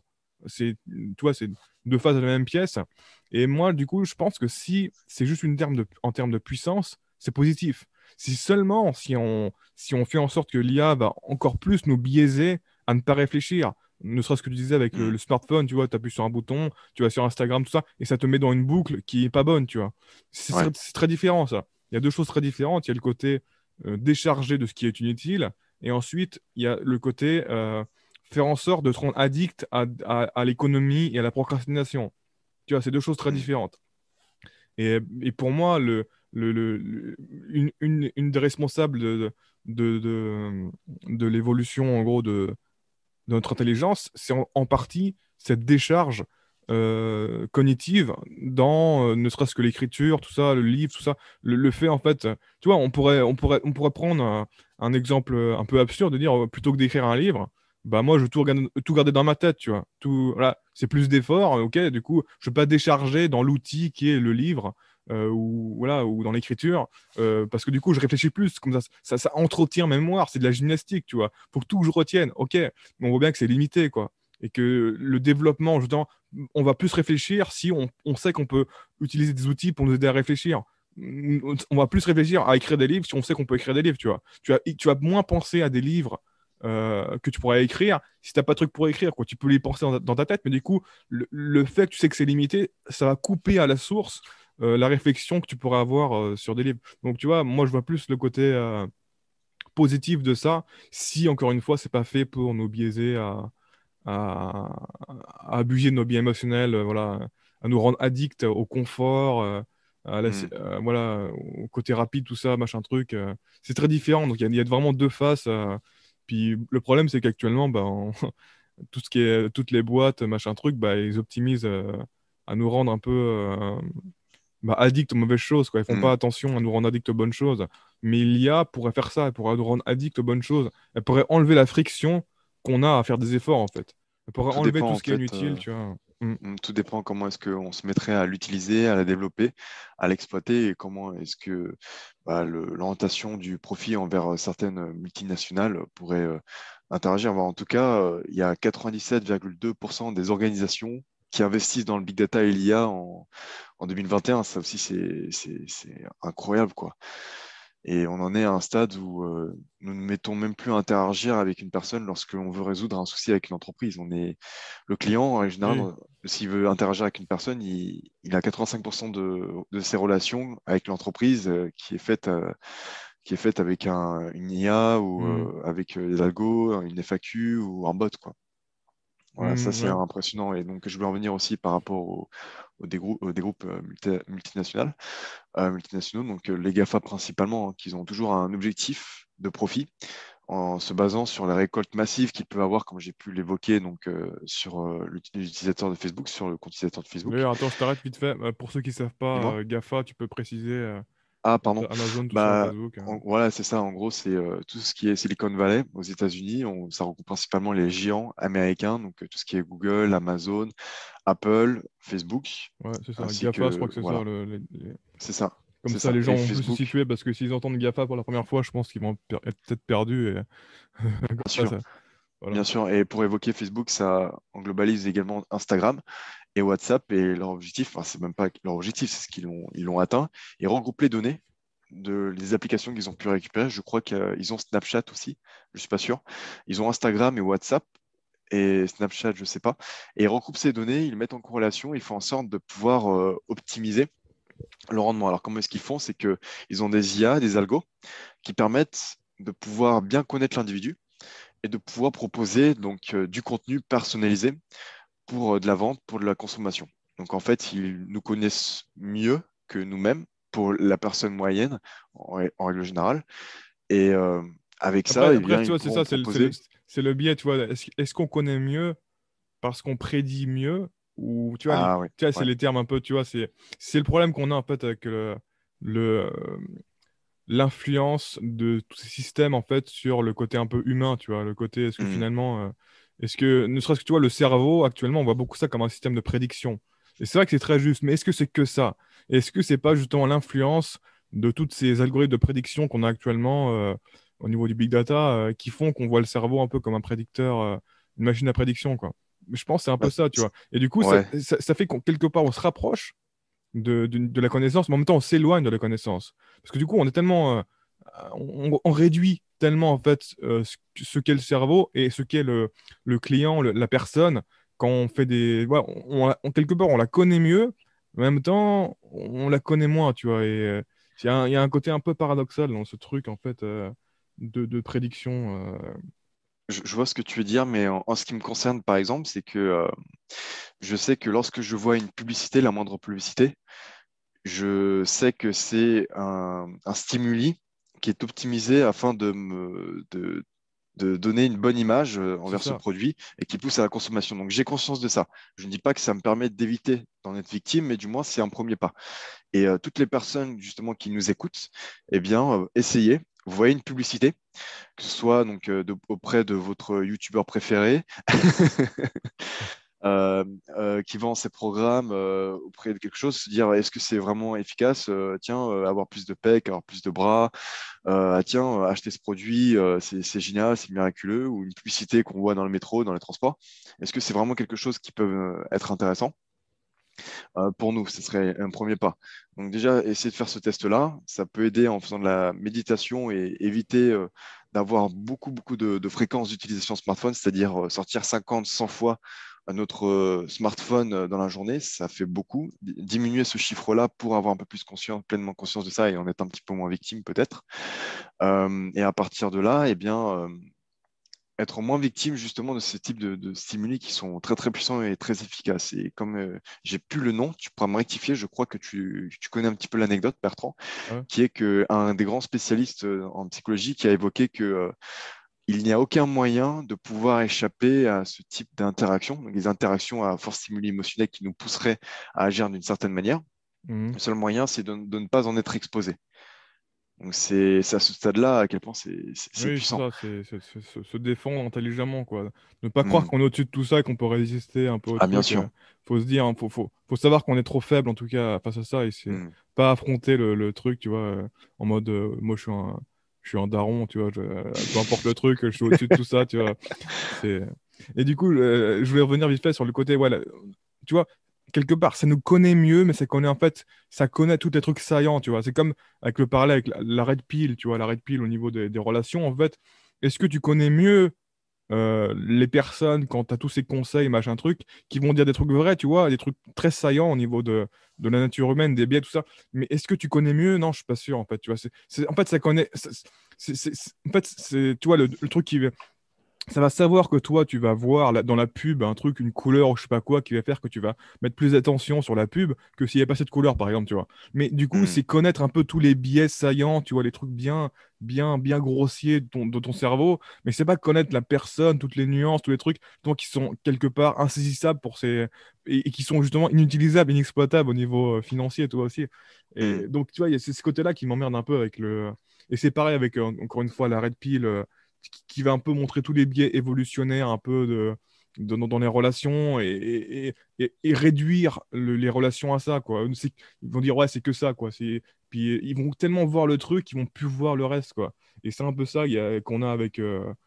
si tu prends que des données un peu du big data, tu vas te rendre compte finalement que tout ce qui marche, ben, ça donne une vision très grossière, très un peu très pessimiste de la nature humaine, tu vois. Et c'est pareil, je pense, de croire que ça se réduit à ça, c'est un peu déprimant, quoi. Et c'est pas que ça, quoi. Et en plus, le pire, c'est que ça devient encore plus ça parce qu'on manipule ça, tu vois. Parce qu'on nourrit quelque part. Vu qu'on Hmm. prédit ce qui marche, bah, du coup, on va nourrir encore plus ce truc-là. Et ça, c'est un peu le truc triste, c'est quelque part.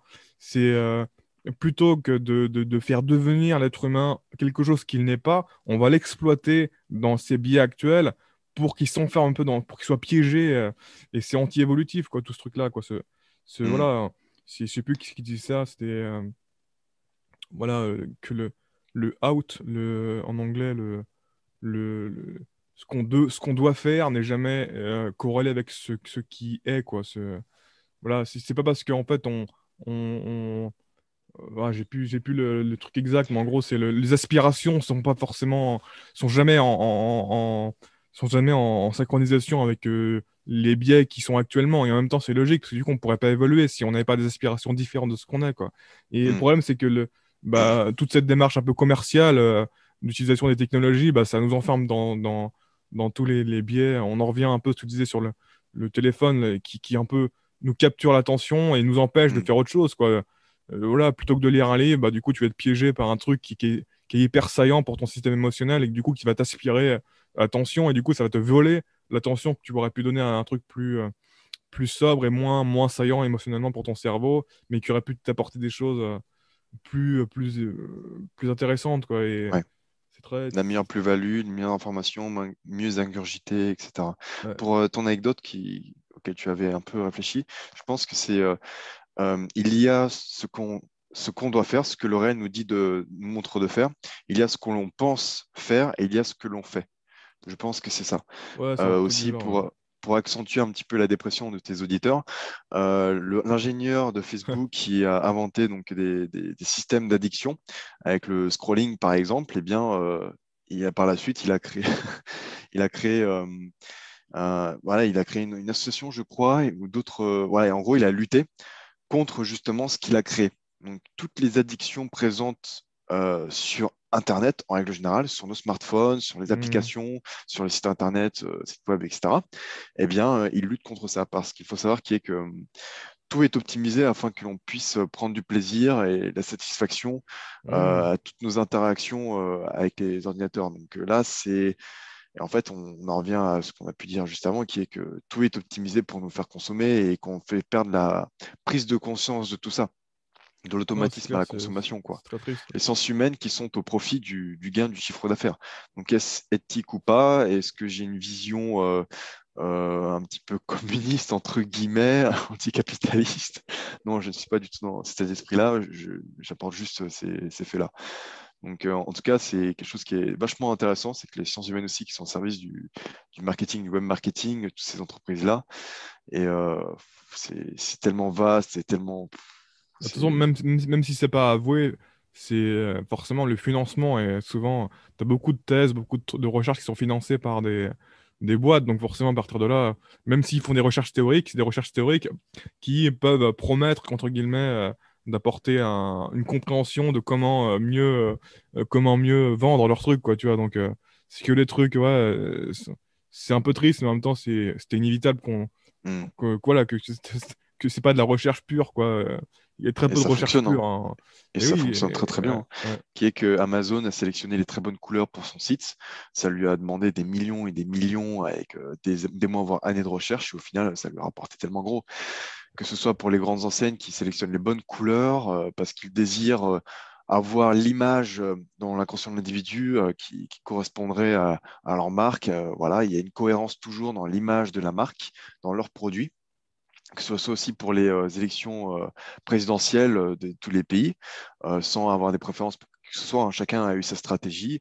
Obama, il a eu une excellente stratégie, que ce soit pour le cas de Trump ou le cas de Biden, pour Macron aussi.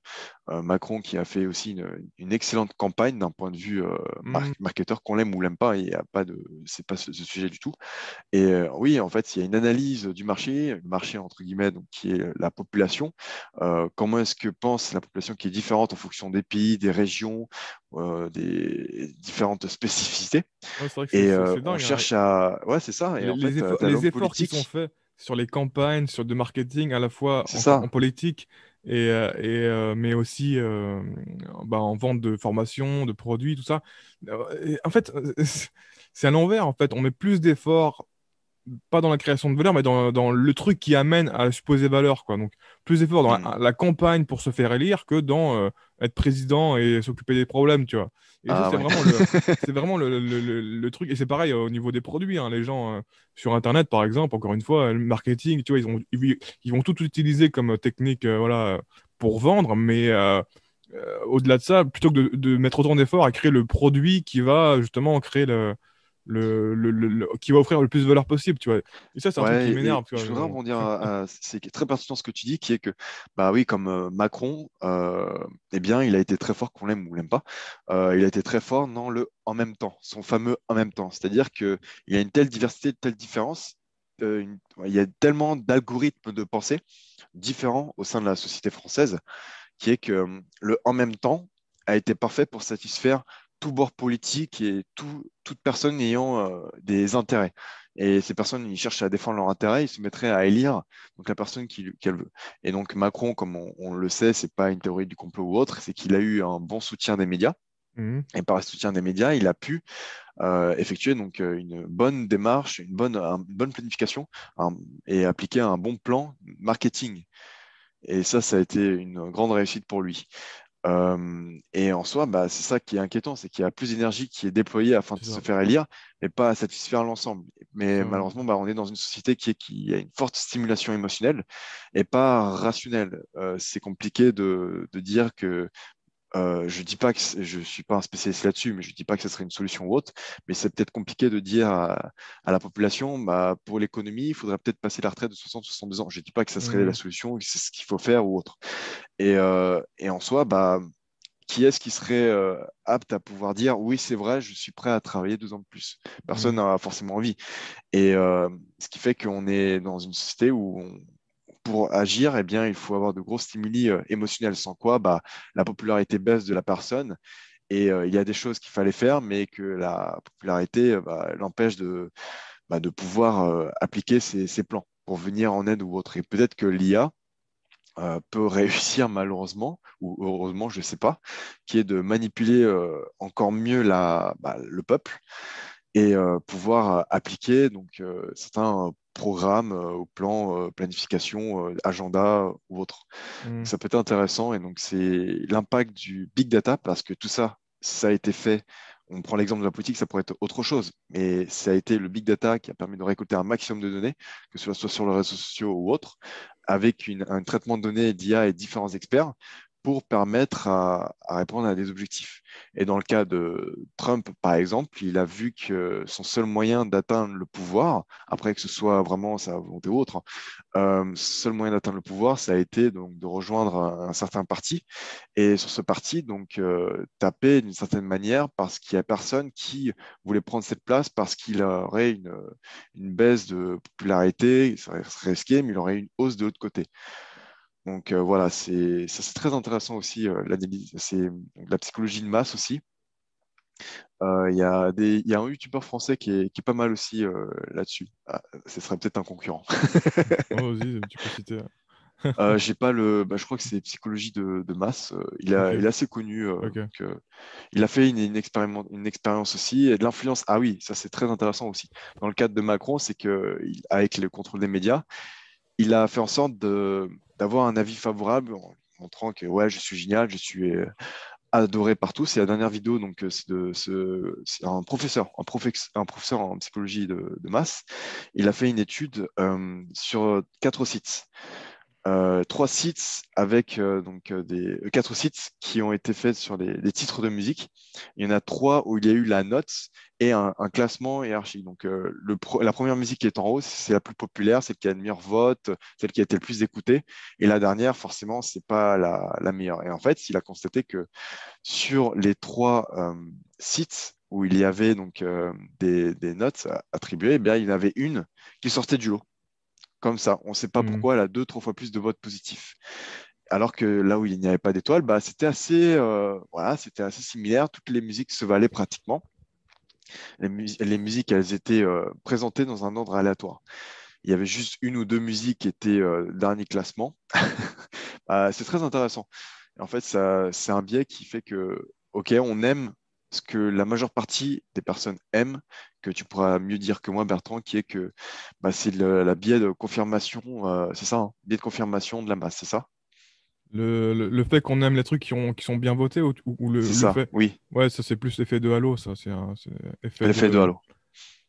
Ouais, c'est le fait que voilà que il y a déjà un truc sur quelque chose et puis c'est l'effet comment ça s'appelle social proof aussi l'effet de preuve sociale donc Hmm, c'est pas différent parce que le fait parce qu'il y a le côté bottom up le côté que finalement en fait nos goûts sont similaires donc on va voter pareil globalement en moyenne c'est différent du fait qu'on va voter pareil parce qu'on est influencé socialement c'est différent ça tu vois le hmm, fait qu'on vote pareil parce qu'on voit que les gens ont voté tu vois on fait la même chose que les autres ça, c'est la preuve sociale, quoi. C'est la pression sociale, preuve sociale, enfin, tous les biais voilà, qui nous rendent un peu moutons, quoi.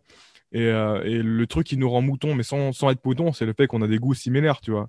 Si tu hmm, prends, je sais pas, tu prends un yaourt avec je sais pas quoi, bah, nos capteurs gustatifs sont faits tels que finalement, il y a forcément un yaourt plus qu'un autre qui va être plus apprécié en moyenne que, voilà, c'est pas un biais social, ça, c'est un biais vraiment hmm. perceptif, sensoriel, tu vois. Donc, du coup, pour en revenir aussi au côté politique, du coup, la démocratie, ça, c'est un des problèmes majeurs de ça, c'est que finalement, ça pousse les participants à manipuler bah, les gens qui vont voter. Hmm, Parce que ouais. forcément, quand le but, c'est d'avoir le plus de votes possible, bah, du coup, tu vas dire, bah, OK, s'il faut gagner comme ça, bah, du coup, tu vas engager le plus de biais cognitifs à exploiter pour avoir le plus de votes possible. Donc, c'est vraiment un anti-système à ce niveau, quoi. Oui, après, OK, il n'y a pas de système idéal, mais du coup, c'est vraiment un des gros pièges, à mon avis, de la démocratie, c'est que, voilà, c'est que forcément, les gens, qui va être élu, c'est celui qui aura le plus manipulé les biais, quoi, en gros, quoi.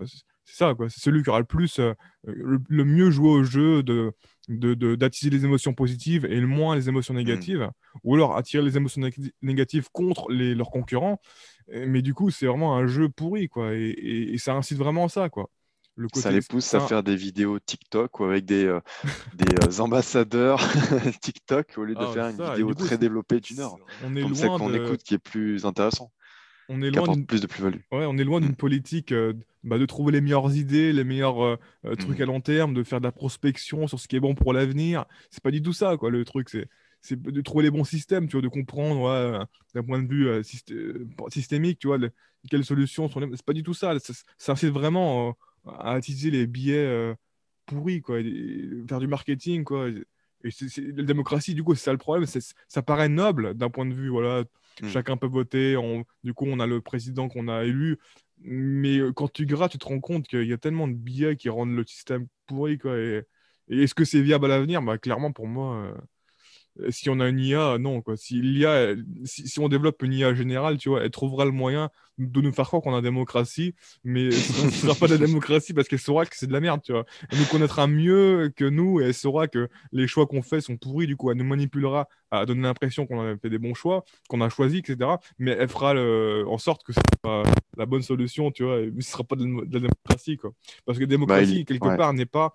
C'est démocratie que dans l'idéal, en fait. En fait, c'est pas la démocratie, quoi. En application, en pratique, pour moi, c'est pas la démocratie. C'est pas le truc idéal, noble, tu vois, qu'on imagine. C'est pas du tout ça, quoi. C'est le fait que les campagnes sont tellement biaisées que finalement, bah, voilà, c'est pas du tout ça, quoi. Donc, ouais. Il y a des avis partagés qui est que, eh bien, il y a le même agenda politique qui s'exécute depuis une décennie ou deux. Donc, oui, c'est vrai que bah, on n'est pas trop en démocratie selon pas mal de personnes aussi, comme c'est aussi ton avis, mais c'est vrai, quoi. C'est ça qui est inquiétant. C'est que l'on voit qu'on est, en fait, la démocratie qui est parfaite pour notre monde actuel, j'ai envie de dire, parce qu'on a beaucoup de stimuli qui augmentent notre réception, notre stimuli émotionnel, et ça fait diminuer un petit peu notre rationalité. On cherche le confort, le confort, le confort, et à nourrir donc le cycle de récompense sans cesse. Et quand on parle de seuil de confort, les personnes nous regardent avec des gros yeux. Pourquoi est-ce que tu veux moins de confort? Douche froide, sport, Ouais. ça dérange un petit peu. Donc c'est un petit peu dommage. Ouais, Parce que c'est plutôt inquiétant. les gens n'ont pas encore réalisé qu'on relativise le confort, c'est quand même fou, tu vois. Ouais, Faut ajouter combien de confort pour te rendre compte que le confort est toujours relativisé, ils t'en faut toujours plus. En fait, le c'est ça. confort, c'est ce que tu n'as pas quelque part, tu vois. C'est pas ce que tu as, voilà, tu peux avoir le jacuzzi, le bain, le lit, tout ça. Ou non, tu vas normaliser ça, ça devient ta nouvelle norme, et c'est plus du confort, c'est la norme. Et du coup, forcément, faut se rendre compte que, ok, bah du coup, faut créer de l'inconfort pour avoir du confort. C'est par le contraste, tu vois. Si tu vis dans le Hmm. confort ultime, t'as plus de confort parce que ça devient du bruit, quoi. C'est du bruit, du coup, le bruit est éliminé par ton cerveau, quoi. Ça devient un truc qui n'est plus pertinent, du coup, il n'y a plus de variation, donc c'est plus traité, quoi. Et donc, forcément, faut se rendre compte à un moment donné que, ouais, suivre le confort, c'est un piège, et c'est un piège dans notre vie, en général, d'individu, mais c'est un Ouais. piège aussi dans la culture, en tant que société, en tant que gouvernement, en tant que politique, en tant que système, et du coup. Et même encore une fois, c'est le côté, l'illusion du plaisir, quoi, parce qu'on n'a pas plus de plaisir en ayant plus de confort, encore une fois, puisqu'on le relativise. Donc, Hmm. quelque part, on Et perd au change, quoi. à dissocier aussi le bonheur avec le plaisir. Donc là, on tombe un petit peu plus sur la philosophie, mais à rester humble, qui est Hmm. qu'il y a déjà plus d'1 milliard de travailleurs mondiaux qui a eu son comportement qui a été modifié par des algorithmes selon Gravity Interactive.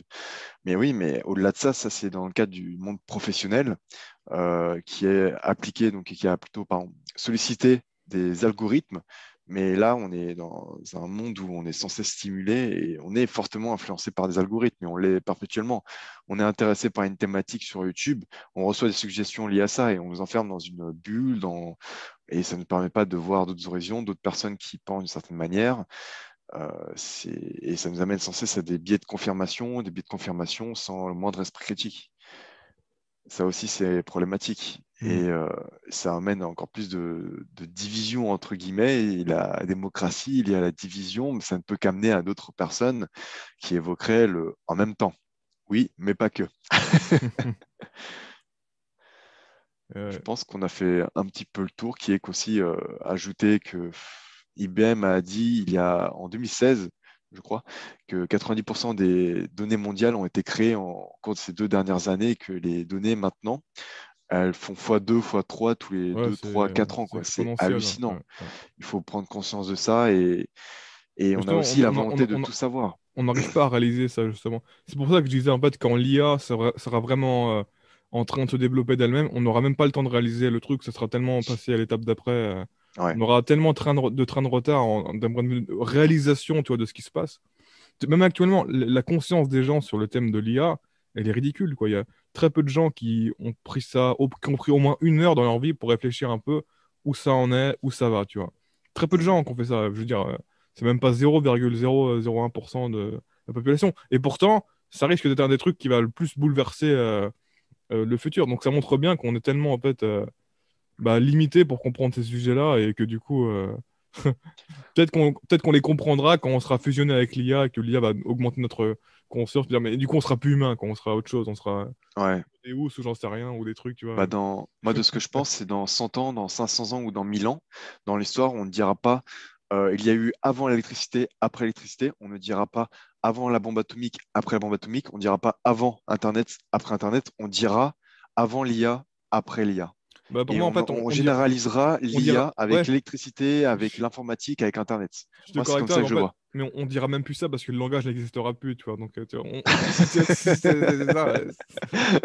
Ouais, c'est vrai qu'on aura Ah oui, des extensions de capacités physiques, mentales, psychologiques. non, mais Enfin, nous, on n'existera même plus dans 1000 ans, mais t'es fou. ah oui, L'IA se on sera. développe, tu vois, on dira plus avant, après. On aura une vision tellement, en fait, inhumaine, tellement, tu vois, on fera un avec la réalité, du coup, il y aura même plus, Ah oui. il y aura rien à dire, tu vois. Et On sera énergie pure en fait. Dans 1000 ans, c'est donc un peu ça. Ouais. notre entité, ce qui nous permet de nous dire nous, moi, notre âme entre guillemets, elle sera numérisée pour qu'on puisse avoir la vie éternelle. Ça sera limite ça quoi. Là, on part. Non, c'est Tu vois, ça. Et du coup, c'est. ouais, on peut même pas concevoir ce que ça sera, tu vois. Mais en tout cas, oui, c'est sûr, on sera plus comme on est actuellement. Et c'est pour ça que quelque part, c'est vachement lié en fait à tout ce qui est éveil spirituel, c'est de se rendre compte que tu vois, ce qui fait que tu es toi, toi, tu vois, c'est plein de limites, plein de trucs. Hmm, Et de comprendre ça, ça te montre en fait quel est le futur au niveau de la technologie et voilà, parce qu'encore une fois, la technologie, nous, on dit, on oppose technologie et nature, mais non, la technologie, c'est une partie de la nature qui a été créée hmm, par une partie de la nature, tu vois. C'est une hmm, extension de la nature, ça n'a jamais été autre chose que la nature, la technologie. Et hmm. c'est juste une évolution de la réalité, quoi, de la La nature même. nature le mot nature a subi énormément de glissements sémantiques Hmm. et ne peut plus être défini à l'heure actuelle. Il y a eu la première définition qui est un environnement, un écosystème sans la moindre influence de l'homme. Nous, par définition, on est aussi naturel, on fait partie de Bah oui, la oui. nature, et il n'y a aucun espace sur Terre qui n'a pas reçu de l'impact de l'homme. Je ne dis Hmm. pas qu'il y a la présence de l'homme, mais Exact. je dis l'impact. Et ça, on n'en a pas conscience également. C'est hallucinant. Pour ajouter un petit peu quelques chiffres, donc on aurait à peu près 200 milliards d'objets connectés en 2020. Donc ça, c'était une supposition d'il y a quelques années et apparemment, on a dépassé ce chiffre. Et pour donner des exemples aussi, un iPhone 4, il a eu 4 capteurs, un iPhone 6, 16. Et aujourd'hui, on a dépassé les trentaines. Et à chaque capteur, ça récolte des données. Hmm. Et derrière, ça récupère donc toutes les données qu'il a pu avoir, combinées avec tous les autres capteurs, ça fait des combos, on traite, on produit encore des données, encore, encore et encore. Et avec ça, on récupère ceux des autres smartphones et on combine encore. Ça fait d'autres données. Donc, on a des algorithmes, on a des IA, on a des codes derrière qui recréent et reproduisent d'autres données. C'est à l'infini, on n'arrête pas, ça explose, c'est hallucinant. Donc, on va balancer tous nos serveurs au pôle Nord et au pôle Sud parce que ça chauffe pas mal quand même et on va faire fondre nos glaciers. Ouais, mais c'est vrai que c'est un indicateur en fait de la trajectoire actuelle, quoi. Et c'est ce qui se Mm, passe un peu sous l'œil des projecteurs, enfin sous ce qu'on voit, quoi, derrière les rideaux, quoi. Quand tu regardes les nombres, tu te dis, ah, ok, ça indique un peu la pente qu'on est en train de prendre au niveau informatique, au niveau traitement de l'information, tout ça. mm. Et encore, c'est rien, hein, ce qui est pour moi même si c'est fou, hein, l'évolution que ça, mais c'est rien par rapport à ce qui nous attend, quoi, dès que ça va exploser, mais en mode. Parce que là, ça reste quantitatif, tu vois, tu dis un capteur, deux capteurs, tu vois, c'est les mêmes capteurs en gros, quoi, qui sont un peu mieux. C'est pas vraiment un paradigme différent, quoi. On reste un peu dans la loi de Moore, un peu, tu vois, on augmente la puissance, mais on n'augmente pas le paradigme. Mais un peu, c'est un peu comme si on allait passer du paradigme informatique classique à informatique quantique, tu vois. Ça va être un peu Mm. ça, dès qu'il y aura un truc, un élément. Et d'ailleurs, c'est aussi c'est un truc qu'on parle pas aussi, mais il y a beaucoup d'évolutions aussi là-dessus au niveau de l'informatique, traitement d'informatique quantique. Et du coup, les cycles de traitement, mais ça n'a rien à voir, tu vois. L'échelle de temps à laquelle ça fait des calculs, mais c'est hallucinant, quoi. C'est même pas concevable. Ah ouais. C'est les différences, tu vois. On n'a même pas de repères, tu vois, pour savoir ce qu'il faut pour calculer, tu vois. Et c'est ça qui me dit que l'IA, quand elle sera vraiment très, très développée, bah, elle fera un avec la réalité, tu vois. Et quand elle pensera quelque chose, la réalité, l'IA, entre guillemets, bah, elle pensera la réalité, quoi. Il n'y aura pas de distinction entre la réalité et son code, quoi. Et c'est ce qui fait que voilà, il y aura une fusion totale en fait entre ce qu'on appelle la réalité physique et l'information, le code, quoi. Et parce que voilà, il sera tellement puissant que elle pourra manipuler la réalité, quoi. Pour moi, on va y arriver dès qu'on va y arriver, voilà, dès que ça va vraiment, dès qu'on entrera dans le bon paradigme, là, ça va exploser. On n'aura même pas le temps de voir ça arriver, quoi. Et du coup, bah, on Ouais. sera. La réalité, pour moi, ça donne un peu une expérience psychédélique, tu vois. Ça sera tellement incompréhensible que ce sera comme si on tripait, tu vois. C'est un trip qu'on fera, mais on n'aura peut-être même pas le temps de réaliser, on sera dilué dans, dans tout ce machin, quoi. Donc pour moi, c'est vraiment inanticipable, quoi. On peut juste anticiper qu'on va avoir un gros mindfuck. Ouais, on arrivera à anticiper le fait qu'on puisse pas comprendre qu'on soit complètement C'est largué. ça, ouais. C'est c'est hallucinant. Bon, je pense qu'on a fait un gros tour là-dessus. Franchement, ça a été super intéressant. Bah, merci aux auditeurs d'être restés jusque-là, en tout cas. Je Ah, suis un merci à bon toi, en tout cas. podcasteur. Bah, c'est moi qui te remercie. C'est toujours très intéressant et le fait d'être acteur un petit peu bah, dans ton podcast, c'est vraiment génial. Bah, c'est comme ça va être le premier podcast avec un invité. On verra à la réception. Et puis, Ah, et je comme suis le ça. premier. Ça sera l'occasion d'en refaire d'autres si jamais. Après, il faut voir les bons sujets. Toi, t'avais un bon sujet. Puis en plus, c'est un sujet que j'avais amorcé, on va dire, avec Hmm, le live précédent. Donc, c'est vrai que c'est. Mais ouais, c'est vrai que le big data, ça, c'est plus des questions, tu vois, qui sont dans l'ère actuelle, tu vois, dans le sens où finalement, même si on est dans le même paradigme actuellement, bah, voilà, c'est commence à avoir un impact, tu vois. Donc, c'est moins fou que le truc que l'IA, non pas pour traiter la big data, mais pour passer dans un paradigme différent, quoi. Là, on reste quand même dans le même paradigme, mais en mode, on pousse à bout un peu les questions éthiques, les questions de productivité, les questions. hmm. On reste, voilà, ça reste dans le même monde, on va dire, que le monde qu'on a actuellement, mais avec des pouvoirs un peu différents, comme on pouvait parler de bombes atomiques pendant la guerre, tu vois. Voilà, c'est pas des fusils, c'est pas des trucs, tu vois. Non, c'est un truc différent, tu vois. Hmm. Mais mais moi, je suis pas trop inquiet encore une fois parce que on va tellement passer d'un truc à l'autre et du coup, on n'aura même pas le temps de considérer ça sérieusement. Enfin, j'imagine en tout cas. Peut-être que je Moi, de me ce que je plante, mais pense, bon. moi, de ce que je pense, c'est que les médias, à l'heure actuelle, donc ils fonctionnent, leur système de commerce, en gros, du commerce, même s'ils sont financés par l'État, mais c'est autre chose. Leur Hmm, système de commerce fonctionne sur la peur. Et dès qu'il est évoqué l'IA, comme ils ont évoqué avec le big data et avec hmm. Internet, eh bien, ça a été des messages de peur, d'inquiétude. Et avec des films, bah, ils utilisent ça, ils exploitent ça. Oui, bah oui. Et ce qui fait qu'on a beaucoup d'anxiété là-dessus, alors que, en fait, je pense, en ayant un petit peu épluché le sujet à un modeste niveau, hein, bien sûr, bah, Hmm, je pense qu'il est possible d'avoir un bon avenir, comme tu l'as pu le dire aussi. L'IA peut nous apporter bah, une simplification de la vie dans des domaines qui ne sont pas forcément pertinents et nous laisser donc, là, une place de créativité et de production, de la productivité et de la puissance de calcul cérébral qui peut être vraiment très intéressante. Franchement, avec tout plein de vidéos, de photos, de textes, qui sont dupliqués sans cesse à l'infini, peut-être que hmm. l'IA, en nous connaissant très bien, pourrait nous mettre en avant donc, des textes qui seraient plus faciles pour nous d'acquérir des connaissances derrière, la plus-value qui est derrière. Ou peut-être au Ouais. contraire, c'est, bah, tiens, tu fonctionnes de cette manière-là, et je vais te proposer un texte, une vidéo, une phrase avec une forme particulière qui ne t'est voilà, qui ne te correspond pas et auquel tu devras t'adapter. Ça Ouais, sera intéressant. Comme c'est à ça. l'échelle des élèves qui disent, oh, ce prof, Ouais, je l'adore, j'apprends ouais. facilement. Avec Ouais. ce prof, oh, je l'aime pas du tout. Ce qui augmente une certaine créativité et voilà, de la stimuli intellectuelle. Donc, il est toujours possible de pouvoir s'arranger de cette manière-là. Ça, c'est. Et aussi avec la volonté de se reconnecter un petit peu avec notre code ADN ont été faits. Qui est que, par exemple, j'aime bien évoquer cette métaphore-là, le moteur interne de notre corps, eh bien, il est censé tourner, il est tout le temps désactivé parce qu'on est dans une pièce chaude et dès qu'on va dans un endroit frais ou froid, on Hmm. s'habille, on se couvre et il est éteint. Et je vois un petit peu ça pour notre code génétique. Notre code génétique, il est éteint. Il faut le réactiver. au même contexte avec le froid, comment le réactiver? S'habiller moins chaudement.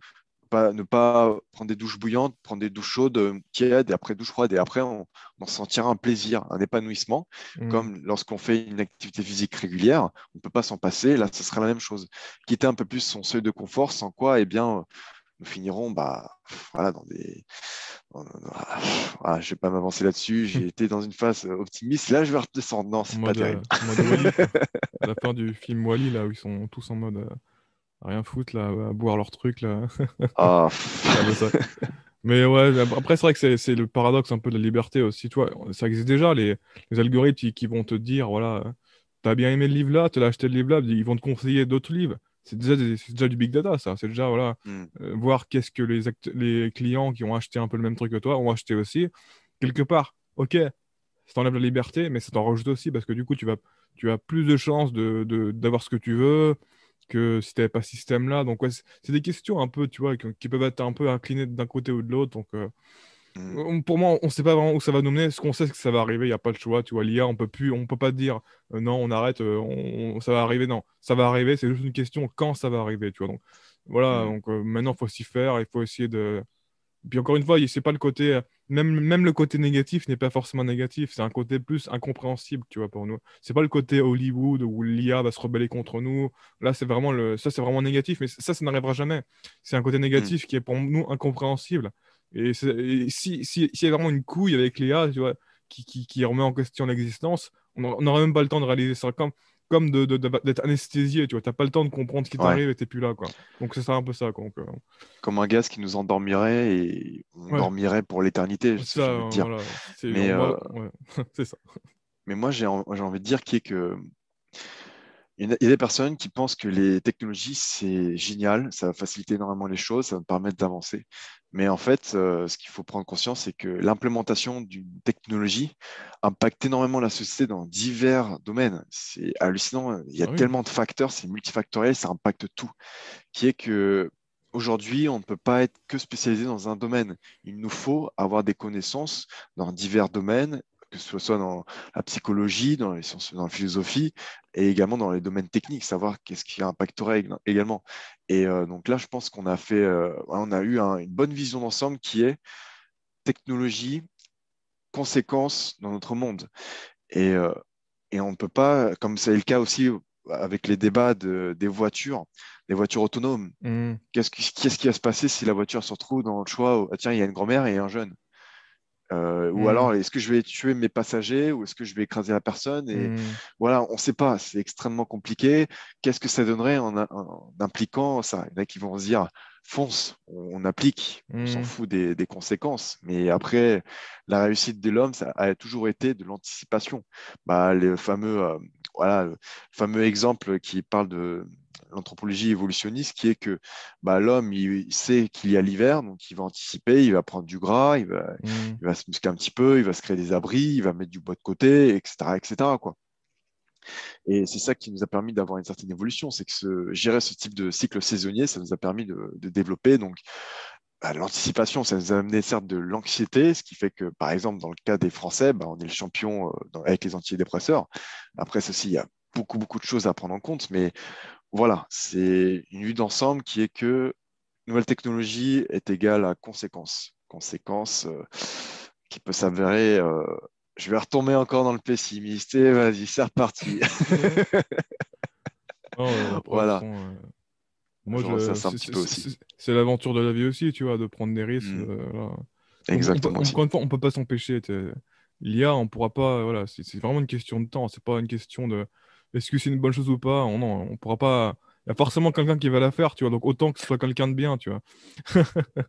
Ouais, c'est ça. Et Après, forcément, les intérêts font que ça va forcément se faire un jour ou l'autre. On va pas, faudra tout enlever. Il faudra enlever l'informatique, il faudra enlever la recherche. Voilà, c'est impossible. Donc ça va arriver. C'est juste que, autant essayer de faire la bonne transition et puis voilà. Et puis apprécier le spectacle aussi, tu vois. ouais, ça. Moi, je serais en campagne, dans un bunker souterrain. Non, non. Ah, tiens, il y a aussi un domaine que j'aurais aimé, on l'a un petit peu survolé, mais un domaine aussi auquel j'aurais aimé discuter un petit peu avec toi, qui est que que toi, en tant que docteur en sciences Mhm. cognitives, qui a fait des travaux dans des plateformes de recherche, si je ne dis pas de bêtises, Mhm. et donc tu as été confronté à la recherche, forcément, et dans l'analyse des différentes données, à savoir qui est-ce qui est bon, qu'est-ce qui est juste, en gros, sur les grandes lignes. Et donc, en connaissant un petit peu le big data, qui est, on récolte un maximum d'informations, et par ces informations-là, on les regarde, on les traite, et on essaie de conclure quelque chose. Et est-ce que tu as pu travailler un petit peu là-dessus? Comment est-ce que ça s'est passé pour toi là, dans tes phases de recherche? As-tu Bah, utilisé le big data?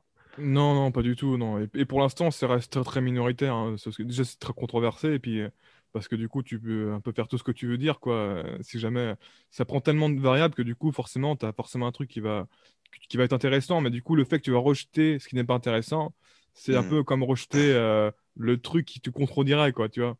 Et Ouais. du coup, ça reste encore très, très, même si ça existe, hein, je l'ai dit un peu au début du podcast, mais pour l'instant, c'est encore très à l'ancienne, quoi. Ça s'appelle, je sais plus comment ça s'appelle, mais la procédure hypothético-déductive. En gros, tu fais une hypothèse et dès le début, tu mets tes prémices et après, tu n'as pas le droit d'ajuster en cours de route. Alors que le big data permet un peu quelque part de sélectionner Hmm. en cours de route ce qui t'intéresse, tu vois, et forcément, tu peux tout confirmer vu que tu as plein d'informations. Mais ça commence à arriver, mais moi j'étais dans ce que je faisais, il n'y avait pas de big data du tout, quoi. C'était pas encore. Et puis c'est encore une fois, c'est vraiment très très minoritaire pour l'instant, quoi. C'est juste, Hmm. c'est plus dans les trucs qui, je pense, dans les trucs un peu théoriques, quoi. Pas les trucs expérimentaux. C'est un truc genre dans tout ce qui est IA, tout ça, enfin, modélisation, dans les trucs qui font un peu en mode preuve, tu vois, preuve de concept, quoi, proof of concept. Là, je pense à plus big data là-dedans, mais pas dans tout ce qui est sujet humain, tu vois, où tu as des groupes Hmm. et bah déjà, voilà, il n'y a pas de raison non plus d'avoir du big data là-dedans parce que forcément, tes sujets, t'es limité, quoi. T'as rarement des études avec plus de 100 personnes, tu vois, en psychologie. Donc, ça veut dire que c'est pas du big data, quoi. Donc, quand tu fais une méta-analyse, pourquoi pas, mais encore, pour moi, ça reste pas du big data, quoi. C'est quand tu fais plus de l'IRMF ou de l'EEG, tu vois, un truc qui va capter plein de données sur une seule personne et après tu vas inférer dans ce micmac de données, tu vois, des trucs après coup. Mais Hmm. ça se fait, mais bon, moi c'est pas le truc dans lequel j'ai trop touché, quoi. D'accord. Bah, ce serait un petit peu du small data. Après, dans ce que tu as pu dire, c'est très intéressant qui est que on a une masse de données et en fait, on a par l'étude, on a un objectif qui est de démontrer ou de vérifier si c'est ça ou si c'est autre chose. Et en fait, c'est forcément qu'il y a toujours de l'implication de l'homme et il y a une possibilité de biais. Donc après, bien sûr, il y a des process de recherche scientifique qui est de travailler avec ses compères, etc., etc. Pour vérifier si c'est pas biaisé, faussé par l'implication humain. Et le seul moyen d'éviter qu'il y ait ce type de biais, ça serait l'application de l'IA là-dessus. Hmm. Ça, c'est encore, ouais, c'est un petit peu autre chose et C'est ça, compliqué, mais parce que ouais. là c'est nous qui l'utilisons, c'est pas l'IA qui Mm. l'utilise. On est Ouais. vraiment en top-down, donc c'est vraiment nous qui contrôlons un peu où on va, et forcément, bah, où on contrôle où on va, c'est avec nos biais, quoi. Ne serait-ce que déjà dans l'approche conventionnelle, quand on fait une hypothèse, c'est déjà un biais, tu vois. Une hypothèse, tu Mm. fais pas, on fait pas des hypothèses dans lesquelles on n'est pas sûr, tu vois. Enfin, on sent pas intuitivement qu'il y a quelque chose, tu vois. Donc ça veut dire que l'hypothèse de base, c'est déjà un truc biaisé, tu vois. Mais alors le Ouais. truc après coup, c'est encore plus biaisé. Ça veut dire qu'on fait plein d'hypothèses par rapport à ce qu'on voit, tu vois. Et ça, c'est vraiment un truc. Bah, c'est le piège. Donc forcément, si on n'a pas une IA qui pourra analyser ça de manière neutre, tu vois, bah, après on fait des stats, tu vois, les stats ça sert à ça, ça sert un peu mais on sait très bien qu'on peut biaiser les stats par rapport aux variables qu'on met, au nombre de données, tu vois. On peut toujours un peu humainement, sans s'en rendre compte, biaiser les stats. Donc même si les stats sont là pour un peu avoir l'approche mathématique impartiale, tu vois, mais on sait très bien que ça marche pas comme ça. D'où la crise de la reproductibilité en sciences qui dépend en partie de ça, quoi. Mm. Donc, on va finir sur une note très positive. L'IA n'est pas un danger en soi. N'ayez pas peur, n'ayez pas peur. Non, c'est sûr que c'est juste que c'est tellement puissant que les conséquences Ah ouais. sont forcément énormes et difficiles à Mm. concevoir et forcément ça va un peu chambouler l'ordre des choses, c'est plutôt ça, quoi. Donc on Ouais. associe plus ça avec le négatif que le positif, mais faut dire aussi que forcément, tous les problèmes qu'on a qui perdurent pourront être éliminés aussi, quoi. Donc, c'est pas juste nous qui pourront disparaître, c'est les problèmes. Mais bon, encore une fois, c'est tellement de puissance que, est-ce que la notion de problème a encore du sens? Quand tu peux tout résoudre, finalement, est-ce que tu résous pas ce qui ne veut pas être résolu, à savoir la vie? La vie, c'est un, tu vois, sans problème, est-ce que c'est de la vie toujours? On sait pas trop, quoi. Donc, c'est un peu ça le souci de l'IA, c'est tellement de puissance que ça enlève le jeu, quoi. C'est game over, tu vois, Ouais, c'est un peu un cheat code qui est tellement puissant que t'as plus de jeu, quoi. Ok, le jeu, si t'arrives dans le jeu, t'appuies sur un bouton et t'es rendu à la fin du jeu, bah y a plus de jeu, quoi. Et l'IA, ouais. c'est un peu ça, quoi. Quand il sera Ah, hyper développé, quoi. c'est très intéressant ce que tu dis. Je tiens à ajouter, sans bien sûr avoir la prétention de savoir ce qu'est la vie ou encore de dire à d'autres comment vivre leur vie, mais de ce que je pense qui est que la vie, pour la vivre en soi, pour éviter qu'il ait un Mhm. game over ou un mode automatique, c'est des problématiques, c'est des obstacles, c'est des hauts et des bas, et c'est l'adaptation à celle-ci. Et peut-être que l'IA pourrait résoudre énormément de problèmes à ça, alors Mhm. qu'il n'aurait fallu pas les résoudre et qu'il aurait fallu que C'est ce soit ça. nous qui encaissons ces problèmes Mhm. et que nous nous mettions à les résoudre. C'est le cas aussi c'est l'existence même du sport qui est que on s'inflige des problématiques, des contraintes Mhm. corporelles Oui. et le corps se met à s'adapter, ça amène à énormément de bienfaits. Mhm. Comme le Mhm. froid, on a la problématique qui est que, bah merde, on est dans le froid, c'est compliqué, et il faut que le corps puisse augmenter sa résistance et qu'il lance des processus qui sont bons pour la santé pour résister au froid, par exemple. Mhm. Donc ça, C'est c'est ça. très intéressant aussi. On en revient aussi à la liberté de pensée, individuelle ou autre, et à la philosophie, quoi. Bref, je ressasse encore. Ouais, bon. On va s'arrêter là. Voilà. Ouais, bon, en tout cas, je te remercie pour ton intervention, c'était cool. Bah, c'est Et, moi qui te remercie. C'est toujours un plaisir de discuter avec toi. super. Et puis pour les autres, les auditeurs, je vous dis merci de votre attention et puis comme d'habitude, à bientôt pour le prochain live, prochaine vidéo. Et puis c'était un dernier mot à dire, Julien? Oui, mettez un pouce bleu, Ah, abonnez-vous, ça c'est très important. Si vous voulez optimiser votre temps en termes de plus-value, gain de connaissances et de compétences, c'est Bertrand qu'il faut écouter. pour moi qui le dis. Et rendez-vous sur le Discord. Et ouais, si vous voulez venir, on est toujours actifs, on a une petite communauté sur le Discord déjà, donc s'il y a des gens qui sont vraiment sérieux, il y a du monde à discuter et il y a des questions intéressantes. Bon, des fois, on Ah, il y part a un du peu niveau, hein. dans la recherche en mode on sait pas trop où on va, mais il y a toujours des trucs positifs qui découlent du fait que on sait pas trop où on va et on réfléchit. C'est le principe de la R&D, quoi. Tu fais de la recherche, pas parce que tu es sûr du tout va, mais du coup, le développement découle de la recherche. Et si tu arrêtes la recherche parce que tu te dis que c'est bon, ça sert à rien, j'ai ce que je veux, eh ben, dans les années à venir, tu perds, quoi. Tout ce que tu as gagné en termes de temps que tu n'as pas passé à rechercher, voilà, on sait très bien que quasiment toutes les entreprises qui font de la recherche à fond, bah, souvent c'est positif, quoi. Et forcément, si tu arrêtes, bah, tu as l'impression sur le moment que c'est bien, que tu perds pas du temps et que tu gagnes, voilà, tout ce que tu avais dépensé en recherche, mais sauf que tes compétiteurs, ils vont te dépasser, etc. Donc voilà, c'est le côté un peu contre-intuitif de la recherche et ça vaut aussi en développement personnel, quoi. Bah, c'est très intéressant ce que tu dis. Je voudrais également ajouter autre chose qui est que ne pas prétendre que ce que nous savons, c'est la vérité ou le savoir, qui en soi n'est pas cernable par l'homme, si je puis dire.